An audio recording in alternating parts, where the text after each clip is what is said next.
America के एक कैदी को सजाए मौत का हुक्म सुना जाता है और उसमें कहा जाता है कि इस व्यक्ति को कोबरा सांप से कटवा कर मरवा दिया जाए। जब ये बात तय हो जाती है तो इसके लिए दिन तारीख भी तय हो जाती है, साथ ही उसको कैसे मारा जाएगा इसके लिए भी उसे पल पल की जानकारी दे दी जाती है। अब वो दिन वो तारीख भी आ जाता है और जब वो तारीख आती है तो उसके बाद उस व्यक्ति को आंखों पर पट्टी बांध दी जाती है, साथ ही उसे एक कुर्सी पर बांध दिया जाता है ताकि वो हिल ना सके, ताकि वो कोई मूवमेंट ना कर सके। इसके बाद उस व्यक्ति के पास जल्लाद जाता है, साथ ही उसके 2 सुई चुबा देता है और जैसे ही इसको 2 सुई चुबा दी जाती हैं उसके बाद उसकी हालत बिगड़ने लगती है। कुछ ही देर में वो तड़प तड़प के दम तोड़ देता है। इसके बाद उस व्यक्ति का पोस्टमार्टम करा जाता है। जब पोस्टमार्टम की रिपोर्ट आती है तो उस रिपोर्ट को देखकर लोग हैरान हो जाते हैं। दरअसल पहली बात पाई जाती है कि दिल का दौरा दौरा पड़ने से, साथ ही दूसरी जो बात पाई जाती है उसके खून में जहरीला पदार्थ पाया जाता है। ऐसा पदार्थ जैसे क्या किसी व्यक्ति को कोई सांप काट लेता है, सांप के काटे जाने के बाद उसके अंदर जो जहरीला पदार्थ बन जाता है। बस यही बात थी, इस पर एक शोध किया जाता है कि आखिरकार ये कैसे हो सकता है। दरअसल हम इस बात की पुष्टि नहीं करते। हमने इंटरनेट के माध्यम से कई ऐसी पोस्ट थी, उसकी वहां से ये जानकारी जुटाने की कोशिश की है। इसमें कितनी सच्चाई है कितनी नहीं है इस बात पर हम कुछ नहीं कह सकते, लेकिन इस कहानी के माध्यम से हम एक और कहानी बताना जो आपको चाहते हैं। उस कहानी ने पूरे इंडिया ही नहीं बल्कि आसपास के देशों में भी तहलका मचा दिया है कि आखिरकार ये सच कैसे हो सकता है। दरअसल एक व्यक्ति को लगातार सांप काट रहा है और जबकि ये बताया जाता है कि सांपों के अंदर कोई याददाश्त नहीं होती, लेकिन इस सांप के काटे जाने का सच क्या है, उस लड़के को सांप क्यों काट रहे हैं, आज की कहानी के माध्यम से यही जानने की, यही समझने की हम कोशिश करेंगे। आदाब, नमस्कार, सत श्री अकाल। मैं उस्मान सैफी। आज की जो सच्ची घटना मैं आपको सुनाने जा रहा हूँ, ये सच्ची घटना है उत्तर प्रदेश का एक जिला है फतेहपुर। फतेहपुर जिले का एक थाना लगता है मालवा और उसी का ही एक गांव लगता है सोरा। दरअसल बात कर रहा हूँ 17 जून 2024 की रात। उस रात उस लड़के को सांप ने काट लिया था और जैसे ही सांप ने काटा तो उस लड़के को जब इलाज के लिए हॉस्पिटल लेके जाया जाता है तब उसे एक सपना दिखाई देता है। सपने में सांप खुद आता है और सांप आने के बाद कहता है कि मैं तुम्हें लगातार इसी तरह से 9 बार काटूंगा। 8वीं बार तक तो तुम जिंदा रहोगे, लेकिन जैसे ही 9वीं बार होगी तुम मारे जाओगे। इसके लिए ना कोई शक्ति, ना ही कोई तांत्रिक, ना ही कोई डॉक्टर तुम्हें बचा नहीं पाएगा। देख लेना, ये जल्दी पूरा होगा। जब तुम मारे जाओगे तो मैं तुम्हें अपने साथ लेके चले जाऊंगा। सांप अब एक लड़के के सपने में आकर, उसके ख्वाब में आकर इस तरह की बातें करता है और वो लड़का इस बात को सही मान लेता है। और सही मानने के बाद जब कोई अखबार वाले, टेलीविज़न वाले उसके पास जाते हैं, उससे बातचीत करते हैं, तो वो 17 जून 2024 को देखे हुए सपने के बारे में जिक्र करता है। हालांकि उससे पहले भी उसे 2 बार सांप ने काट लिया था। ये तीसरी बार थी। पहली बार उसको 2 जून 2024 की रात 9 बजे के आसपास जब वो अपने बिस्तर से उतर रहा था तो उस वक्त उसको सांप काट लेता है। उसके बाद 10 जून की रात को फिर 17 जून यानी कि तीसरी बार, फिर 21 जून जब लगातार उसको सांप काट रहा था, यानी कि घर में उसको 4 बार सांप काट लेता है। साथ ही आसपास के घर के परिवार के लोग एक मशवरा करते हैं कि क्यों ना इसको इसकी मौसी के पास भेज दिया जाए। यदि मौसी के पास रहेगा तो शायद वहां पर ये सुरक्षित रहेगा। लेकिन 28 जून 2024 की रात को जब मौसी के घर राधानगर पहुंच जाता है तो वहां रात के 12 बजे के आसपास उसको सांप काट लेता है और फिर से उसका इलाज शुरू हो जाता है। एक आध दिन और बीतता है, उसके बाद फिर से सांप काट लेता है। अब वो 7वीं बार अपने चाचा के यहाँ पहुंच जाता है और कई किलोमीटर दूर उसके चाचा रहते थे, लेकिन सांप वहां भी पहुंच जाता है और सांप उसको 7वीं बार काट लेता है।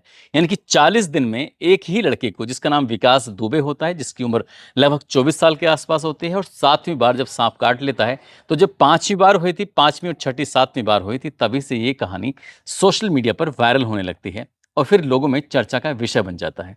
पूरे देश में इस बात की चर्चा होती है कि आखिरकार उस 24 साल के लड़के को सांप काट क्यों रहा है, क्या एक ही सांप है या अलग अलग सांप है, इस तरह की बातें होती हैं। और जब ये मामला लगातार मीडिया की सुर्खियां बनने लगता है तो बात पहुंच जाती है उत्तर प्रदेश के शासन तक।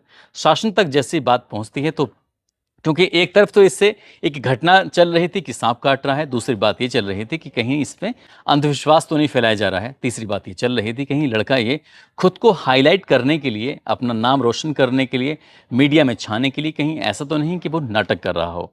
इसके बाद जब शासन से डीएम से रिपोर्ट मांगी जाती है, डीएम साहब सीधे सीएमओ को बोलते हैं कि भाई इस मामले की जांच पड़ताल करिए और जांच पड़ताल करने के बाद जो भी रिपोर्ट हो मुझे सौंपिए।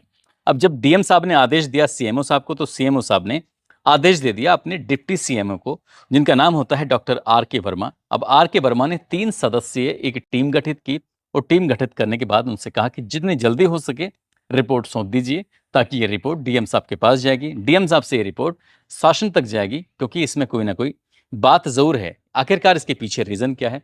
डॉक्टरों की टीम जाती है हॉस्पिटल, हॉस्पिटल जाने के बाद अब ये देखने की कोशिश कर रहे थे कि आखिरकार इस व्यक्ति को सांप ने कितनी बार काटा है।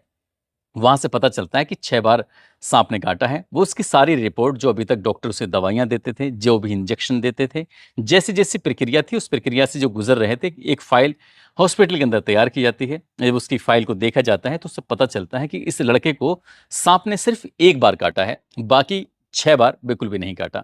यानी कि 7 बार जो काटने का दावा किया जा रहा था वो दावा बिल्कुल सरासर झूठ निकलता है, इसमें कोई सच्चाई नहीं पाई जाती है। इसकी एक रिपोर्ट तैयार की जाती है और रिपोर्ट तैयार करने के बाद सीएमओ के माध्यम से डीएम साहब को रिपोर्ट भेज दी जाती है। और जब डीएम साहब के सामने रिपोर्ट पहुंचती है तो यही मामला फिर सोशल मीडिया पर फिर से वायरल होने लगता है कि जिस लड़के ने दावा किया था कि उसको 7 बार सांप ने काट लिया है, 8वीं और 9वीं बार भी काटेगा, 9वीं बार में जैसे सांप काटेगा तो सांप काटने के बाद उसको लड़के को अपने साथ लेके चला जाएगा, यानी कि वो मर जाएगा। लेकिन ये तो बात बिल्कुल झूठी पाई जाती है। साथ ही जब इसे पता चलता है, डॉक्टर की रिपोर्ट से ही पता चलता है कि उस लड़के को स्नैक फोबिया हो गया है, एक ऐसी बीमारी।